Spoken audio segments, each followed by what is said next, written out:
Hello class 10. Today in our physics class we will discuss about kinds of levers. Depending upon the relative positions of effort, load and fulcrum, there are following three types of lever: class 1, class 2 and class 3.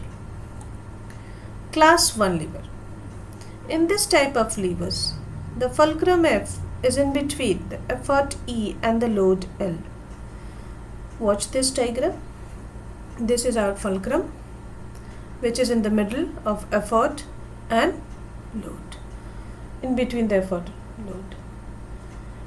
Here we have to note one point, that the fulcrum F need not be at the midpoint between load L and effort E, but the load and the effort are on either sides of the fulcrum in same directions.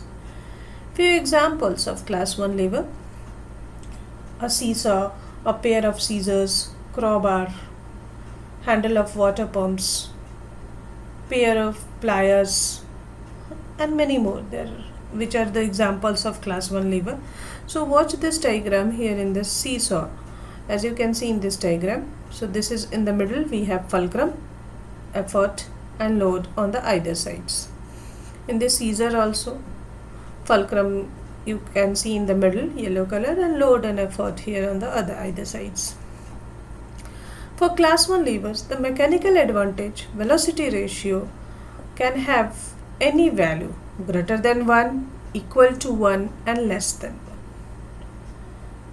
So we will discuss one by one. Very first, when the effort arm is longer than the load arm.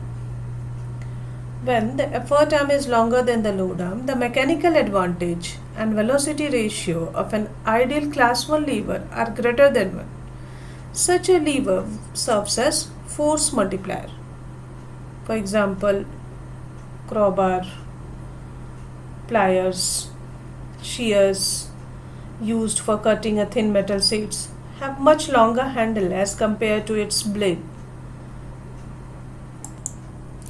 With this diagram, it is more clear. See, this is our fulcrum. From here to here, the effort arm is longer than the load arm, and hence it works as a force multiplier. Next condition: if an ideal class 1 lever has effort arm and load arm of equal lengths, then both its mechanical advantage and velocity ratio are equal to 1. So example is a physical balance with both arms equal in length has mechanical advantage and velocity ratio equal to 1. Moving on to the next condition, the third one, when an ideal lever of class 1 has effort arm shorter than the load arm, both its mechanical advantage and velocity ratio are less than 1. Such levers are used to obtain the gain in speed. So in such levers, we have dl is greater than de, that is, the displacement of load is more as compared to the displacement of effort. For example, a pair of scissors whose blades are longer, then its handle is used to cut a piece of cloth or paper so that the blade moves longer on the cloth or paper when the handle are moved a little. So it works as speed multiplier. The third condition. One more example we have for related to human body for class 1 lever. In human body, we have one example related to class 1 lever, that is nodding of head.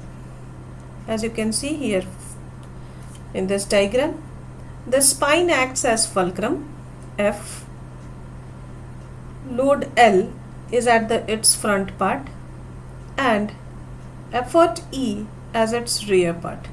So this is an example of class 1 lever. Thank you.